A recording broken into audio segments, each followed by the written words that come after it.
আসসালামু আলাইকুম। আমরা আজকে দেখব যে দেখুন সাধারণত আমাদের কোনো একটা ডিভিআর অনলাইন দেখাচ্ছে কিন্তু সেটি মোবাইলে ভিউ হচ্ছে না। আমরা একটু চেক করি। দেখুন আমি আমার ইউএনবি লিঙ্ক অ্যাপে গেলাম, একটু আমরা চেক করি। দেখুন এই যে আমার অ্যাপে আমি এসেছি, একটি ডিভাইস দেখতে পাচ্ছেন, এখানে গ্রিন সিগন্যাল আসছে, অনলাইন দেখাচ্ছে, কিন্তু এই ডিভাইসটা যদি আমি প্লে করি তাহলে লোডিং লোডিং লোডিং এবং আমার ডিভাইসেও কিন্তু অনলাইন দেখাচ্ছে।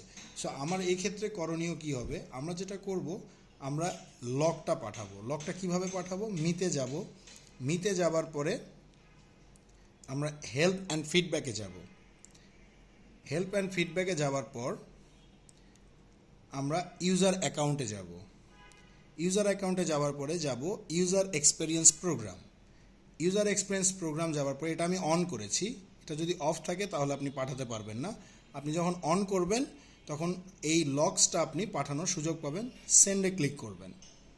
তারপরে আপনার ডিজায়ার্ড হোয়াটসঅ্যাপ অথবা যে কোনো ধরনের জিমেইল, ইমেল অথবা গুগল ড্রাইভ, যেভাবে হোক আপনি চাইলে সেটি শেয়ার করবেন আমাদের সঙ্গে। এই লক্সটা শেয়ার করলে দেন আমরা আমাদের পার্ট থেকে চেক করে দেখতে পারবো যে কেন ডিভাইসটা অনলাইন থাকার পরেও আপনার মোবাইলে ডিভাইসটা প্লে হচ্ছে না। তো আশা করি এই প্রবলেমটা সম্পর্কে আপনারা ধারণা পেয়েছেন একটি, এবং এ ধরনের প্রবলেমে আপনারা যখনই পড়বেন দয়া করে আমাদেরকে এইভাবে লকটা প্রোভাইড করবেন। ধন্যবাদ, ভালো থাকবেন, আসসালামু আলাইকুম।